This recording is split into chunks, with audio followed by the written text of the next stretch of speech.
You usually go through life with this built-in sense of genetic security, right? Right, absolutely. Because, I mean, as a human, you inherit two copies of almost everything, one from each parent. So if something goes wrong with a gene on one chromosome, you have a spare. Right, it's a huge evolutionary luxury. Exactly. It's like a genetic backup parachute.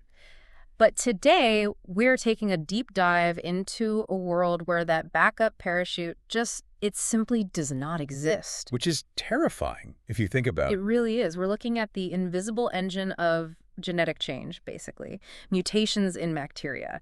And because bacteria are haploid, meaning, they only have one single solitary copy of their chromosome, every genetic change they undergo is this instant live fire test. Yeah, there's absolutely nowhere to hide a defective gene. None. So our mission today, using a really comprehensive stack of microbiology notes and research, is to unpack how these mutations actually arise and, drive microbial evolution. And that lack of a safety net you mentioned, that's what makes bacteria the most ruthlessly efficient system for studying evolution in real time. Because there's no waiting around. Exactly. Everything is immediately exposed to the filter of natural selection.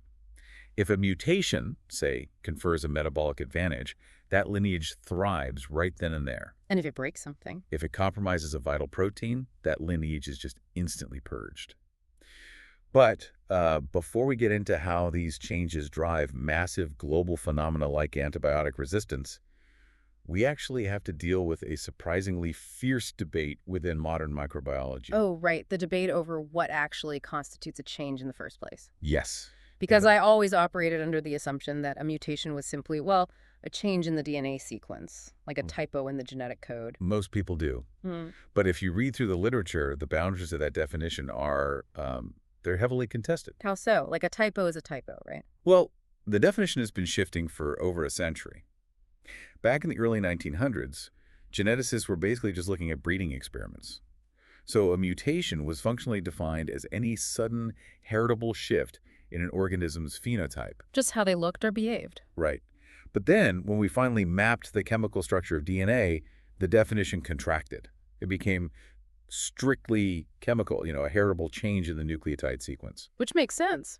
It does, but that strict definition forces some incredibly tricky boundary disputes today, especially when we look at horizontal gene transfer, or HGT. Right, I saw this in the notes. This is where a bacterium absorbs free-floating naked DNA from its environment, or it actively conjugates with a neighbor to swap a massive plasmid. Yeah, and suddenly it acquires an entirely new trait, like the ability to pump out heavy metals. From a practical standpoint, the organism has radically mutated. It has a superpower it didn't have yesterday. Yes. But chemical purists argue that HGT isn't a mutation at all, because nothing in the organism's original existing code was actually altered. It simply imported a prefabricated genetic module. So wait, HGT is like downloading a massive new software update all at once? Yeah. Whereas a true mutation is just a microscopic random typo in one single line of the existing code. That's a perfect way to look at it. And that distinction separates two entirely different engines of evolution. Most evolutionary biologists treat them as completely separate forces. But the definitional headache gets even worse, right? Oh, yeah. It gets worse when we bring in epigenetics. Right. We see this in bacteria like Salmonella, where enzymes add chemical methyl groups to specific sequences of the DNA. Yeah, they just tag it. And the underlying genetic code, the A, C, T, and GS, that remains completely unchanged. But those methyl tags physically block transcription factors from binding, right? Yeah. So it effectively silences the gene. Exactly. And because those methylation patterns are actually passed down to daughter cells, the physical traits of the bacterial lineage change across generations. So the code is identical, but the behavior is totally different. Which leads functional biologists arguing that, hey, if it generates heritable variation, it's acting exactly like a mutation and we should treat it as one. It's fascinating how blurry it gets. But to truly understand the mechanics of bacterial evolution, we have to look past the imported plasmids and those epigenetic tags, right? Down to the actual physical wear and tear on the genome. Yeah, because DNA is a highly reactive molecule. It is constantly taking on oxidative damage from just normal metabolism or structural damage from UV radiation. So technically speaking, a true mutation is just a rare failure of the cell's repair machinery. That's all it is. It is the one single lesion that slipped past the proofreaders and just became permanently cemented in the daughter cell's genome. Okay, so if these true mutations are just repair failures, we have to ask how the bacteria are wielding them. Right. Because for a long time, the scientific community didn't know if microbes were making these typos on purpose, like adapting out of a localized need to survive, or if they were just entirely blind random accidents. Yeah, and the origin of that specific debate goes back to Hugo de Vries in 1901, but the definitive answer didn't actually arrive until 1943. With Salvador Luria and Max Dolber. Exactly. It was a landmark experiment. They were trying to solve the origin of bacteriophage resistance. So when you expose a liquid culture of E. coli to a lethal virus, the vast majority of the bacteria lies and die. They just pop. But a tiny fraction always survives because they possess a genetic resistance. And the question tearing the microbiology community apart was whether the deadly virus induced the resistance, or if resistant mutants were already swimming in the flask before the virus was ever even introduced. Right. And that first option. It sounds incredibly Lamarckian, doesn't it? The idea that an organism senses environmental danger and actively modifies its own genome to survive it. It was a very seductive idea at the time. I mean, it feels intuitive. But to test it, Lurie and Delbruck set up this elegant mathematical model known as the fluctuation test. How did that work? Well, they grew dozens of separate independent cultures of E. coli, starting each one from a tiny number of identical ancestors. Okay. They let them replicate for several generations and then plated each separate culture onto agar, containing the lethal virus. Right, so if the virus was actively causing the mutations by stressing the bacteria, you would expect a relatively uniform response across the board. Yes. Every separate culture is reacting to the same exact stressor at the same time, so they should all produce roughly the same number of survivors. That would be the expectation for induced mutation. A neat, predictable distribution. But the actual plates showed wild, extreme swings in variance. Most plates had absolutely zero survivors. Oh, wow. None at all. None. And a few had one or two. But then, completely randomly, a plate would have a massive jackpot of thousands of resistant colonies. Which, if you imagine this like playing the lottery, it makes perfect mathematical sense. Well, if a random bacterium happens to experience the resistance mutation early in the growth phase, like buying the winning ticket on Monday, it has days to divide and pass that winning ticket to thousands of descendants. Right. That's your jackpot plate. But if the random mutation happens at the very last second, right before you expose them to the virus, that bacterium hasn't had time to divide, so you only get one or two survivors. That is exactly it. The math undeniably proved that the mutations were happening randomly during the growth phase, completely blind to what was coming. So the lottery tickets were being printed and handed out long before the drawing was ever announced. Beautifully put. And a decade later, in 1952, Joshua and Esther Litterberg provided the definitive visual proof using replica plating. Oh, I love this experiment. It's so clever. They used a sterile velvet stamp to lift entire colonies from a safe, drug-free plate and stamp them in the exact same spatial orientation onto a plate containing antibiotics. Showing that the resistant colonies on the deadly plate mapped perfectly to colonies sitting in the exact same physical locations on the safe plate. Exactly. The resistance was already there. So natural selection doesn't conjure the genetic variation, it just mercilessly filters it. Yes.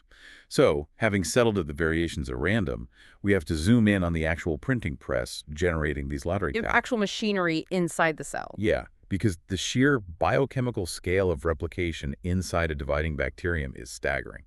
I mean, every time an E. coli cell divides, its DNA polymerase has to read and duplicate roughly 4.6 million base pairs. And the baseline error rate for that polymerase molecule is about one mistake for every 100,000 bases synthesized. Wait, at that rate, wouldn't the genome just rapidly degrade into nonsense? It absolutely would. To prevent mutational meltdown, bacteria rely on a highly conserved mismatch repair system. The proteins involved are MUTs, MUT-TL, and MUT. They physically trail behind the replication fork, right? Acting as a microscopic quality control team? Exactly. When the polymerase inserts the wrong base, say a cytosine across from an adenine, it creates a physical bulge in the geometry of the DNA double helix. And the MUTs protein physically recognizes that structural distortion and binds to it. It grabs right onto the bulge. But, recognizing the bulge is only half the battle. If there is an AC mismatch, the repair system has to know which letter is the original correct template and which letter is the new erroneous typo. Because if it cuts out the wrong one, it permanently locks the mutation into the genome. Right. So how does a mindless protein complex distinguish the old strand from the new strand? It actually relies on the epigenetics we discussed earlier. In E. coli, an enzyme constantly patrols the genome, adding methyl groups to specific adenine bases. Okay. But right after a replication fork passes, the newly synthesized strand hasn't been methylated yet. Ah, so there's a brief window of time where the DNA is hemimethylated. Yes. The old strand has the chemical tags, and the new strand is naked, and the meth protein looks for that exact hemimethylation. That's brilliant. It is. It binds and makes a precise cut exclusively on the unmethylated new strand, allowing other enzymes to chew away the air and synthesize a fresh patch.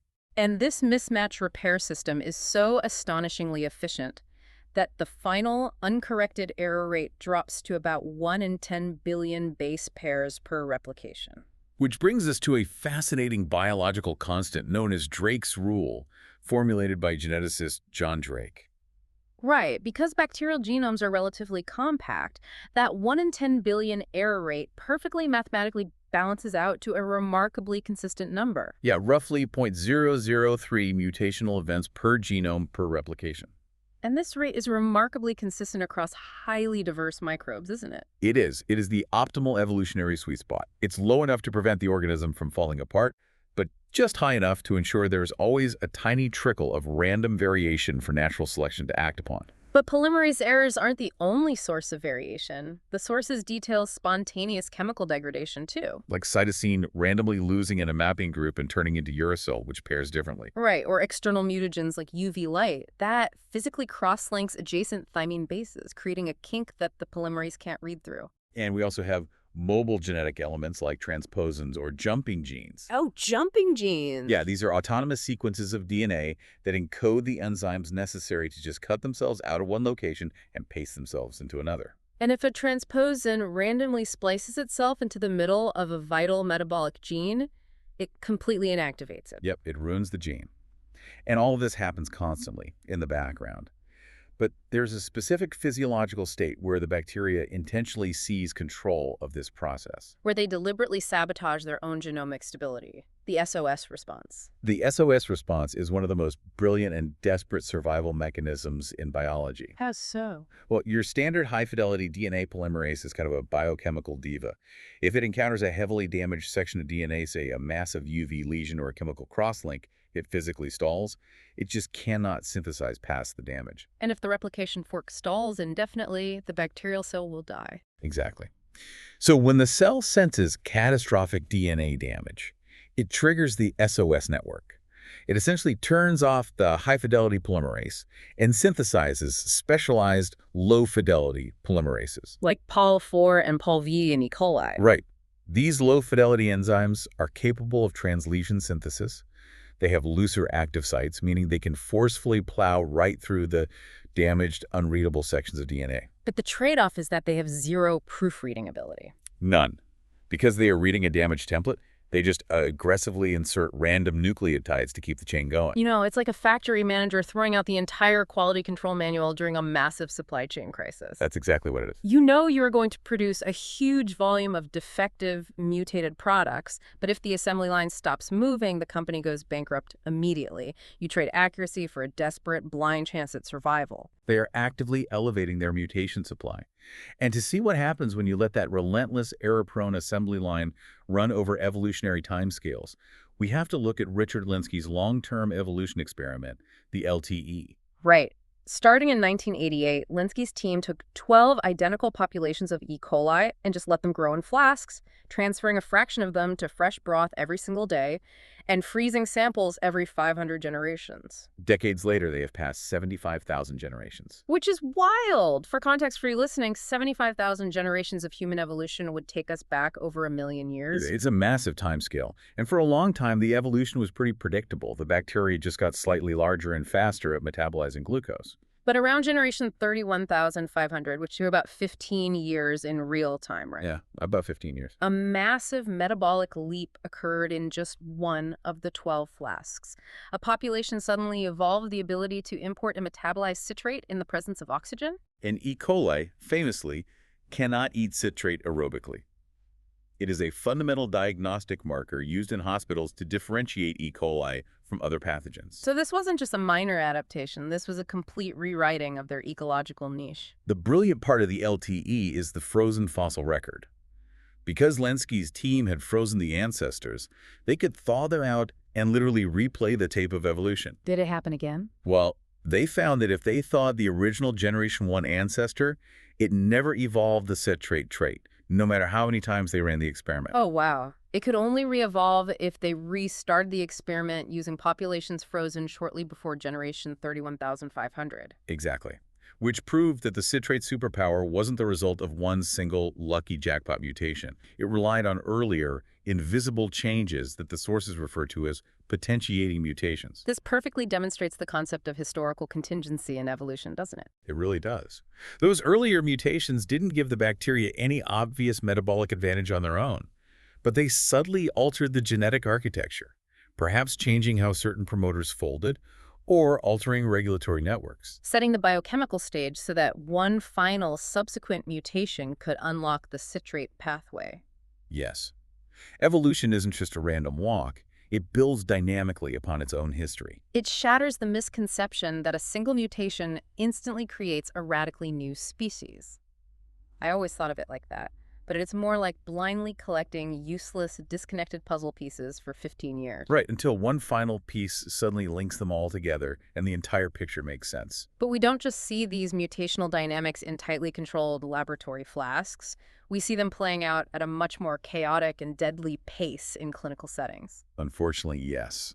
The literature specifically highlights studies on cystic fibrosis patients suffering from chronic lung infections of Pseudomonas aeruginosa. Researchers in the early 2000s discovered that roughly 1 in 5 CF patients harbored strains of Pseudomonas that were hypermutators. These were bacteria with physically defective MUT-CES genes. The very proofreading spell checkers we established as crucial for preventing genetic ruin. Exactly.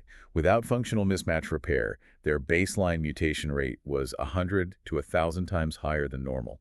Now, in a stable laboratory environment, a hypermutating strain will eventually be outcompeted by normal strains, right? Because it is constantly generating lethal or debilitating mutations. Yes, but a chronically infected CF lung is a wildly hostile, rapidly fluctuating environment. The patient's immune system is constantly deploying oxidative bursts. Pulmonologists are cycling through different aggressive antibiotic regimens. The physical viscosity of the mucus and local oxygen gradients are constantly shifting. In that kind of unpredictable crossfire, stability is a death sentence. You need as many lottery tickets as possible to find a structural workaround to the antibiotics. Let's look at the mechanism for a second. If a doctor prescribes an aminoglycoside antibiotic, the drug works by physically binding to the bacterial ribosome and halting protein synthesis. Right, and a hypermutating strain is rapidly throwing random base substitutions across its entire genome. Eventually, one of those typos occurs in the gene, encoding the ribosomal binding site. So the physical shape of the ribosome changes just enough that the antibiotic can no longer dock. But the ribosome can still synthesize proteins, albeit a bit more slowly. The bacterium gives up a bit of metabolic efficiency, but it survives the chemical attack. The massive mutational variation becomes an evolutionary asset. It allows the population to adapt incredibly fast to shifting clinical pressures, despite carrying a heavy load of deleterious junk DNA. This reliance on chaotic, rapid variation leads us directly into one of the most intense controversies in modern molecular biology. Oh, the Cairns experiment. Yes, because in 1988, John Cairns published an experiment that threatened to completely overturn Loria and Delbruck's findings. Cairns set up an environment that seemed to prove bacteria could direct their own mutations. Yeah, he took a strain of E. coli that was physically incapable of digesting lactose due to a specific genetic defect, and he starved them on plates where lactose was the only available food source. According to the classical random mutation model, they should have just starved to death, with maybe a few rare random revertants appearing over a long period. But instead, lactose-eating mutants began appearing rapidly, and at frequencies far higher than statistical models predicted. It looked exactly like the bacteria realized they were starving, recognized that lactose was the only food available, and intentionally aimed their mutational machinery directly at the defective lactose gene to fix it. It was a massive Lamarckian revival. But the resolution to the Cairns controversy, driven over the next 2 decades by researchers like Patricia Foster and Susan Rosenbug, brought the phenomenon firmly back into Darwinian randomness. They proved this was an illusion created by stress-induced adaptive mutagenesis. It circles back to the SOS response, doesn't it? Exactly. The starvation wasn't aiming the mutations. The prolonged starvation was simply causing massive, widespread physiological stress. And that stress activated error-prone polymerases, jacking up the mutation rate across the entire genome, not just the lactose genes. The bacteria were effectively blindfolded, firing a machine gun in every possible direction. And because they were firing thousands of times faster than normal, one of those random bullets inevitably hit the exact nucleotide needed to fix the lactose gene. We only noticed the bullet that hit the bullseye, because that specific cell could suddenly eat, rapidly multiply, and form a visible colony. The surviving population looks heavily enriched for that highly specific adaptation, giving the illusion of directed intent. But the biochemical process generating the variation was entirely blind. So, why does the distinction between blind, stress-induced mutagenesis and directed mutation actually matter to you, the listener? Because this random jackpotting is actively steering one of the most severe crises in modern medicine, global antimicrobial resistance. Yes. When we deploy antibiotics, whether in human medicine or agricultural livestock, we are fundamentally applying a massive selection pressure. The drugs do not cause the resistance mutations to form. No. The Luria-Delbruck dynamic dictates that in a massive population of bacteria, a tiny fraction already possesses the random resistance mutation before the pill ever enters your system. This explains the pharmacokinetic reasoning behind doctors aggressively telling you to finish your entire course of antibiotics. Yep.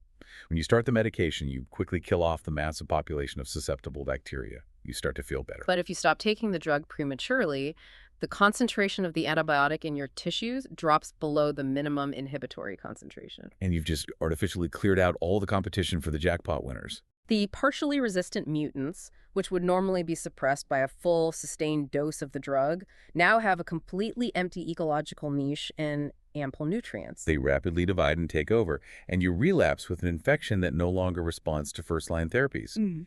Every improper exposure to antibiotics is a selection event that amplifies the pre-existing winners. But, our understanding of these random mutational mechanisms hasn't just provided warnings, it has given us incredibly powerful regulatory tools, too. Like the Ames test. Yes, developed by Bruce Ames in the 1970s. The Ames test is a masterclass in applied genetics. It is used worldwide to screen everyday chemicals, cosmetics, and pharmaceuticals to determine if they are mutagens and therefore potential carcinogens. The test uses a specific strain of Salmonella that is auxotrophic for histidine, meaning it carries a pre-existing point mutation that breaks its ability to synthesize the amino acid histidine. And without histidine provided in its environment, it cannot grow. Right, so you take this defective Salmonella and you mix it with the chemical you want to test. You also usually add a little bit of rat liver extract, because the mammalian litter contains enzymes that often metabolize safe chemicals into highly reactive, dangerous byproducts, and you want to simulate what happens inside the human body. Smart. And then you plate that mixture onto agar that contains absolutely no histidine. If the chemical is harmless, the Salmonella just sits there and dies. But if the chemical is a mutagen, it will start chemically attacking the Salmonella's DNA, causing widespread random mutations. Eventually, by pure statistical chance, a reverse mutation will occur right at the site of the original defect, fixing the histidine gene. And suddenly, that bacterium can synthesize its own food again. It rapidly multiplies into a visible colony. So, if you test a new food dye and suddenly see hundreds of bacterial colonies thriving on the plate, you know that dye is violently mutating DNA and you absolutely should not put it in a consumer product. It is a simple, elegant use of bacterial haploidy to protect human diploid genomes from carcinogenic damage. So, we've covered how these single chromosome organisms exploit their lack of a backup parachute. We've traced the mathematics of Luria and Delbruck's lottery tickets, the astonishing proofreading of Mutz, and the desperation of the SOS response. But there is a catch. Right. The sources leave us with one final, deeply unsettling concept regarding this reliance on rapid asexual evolution: Muller's ratchet.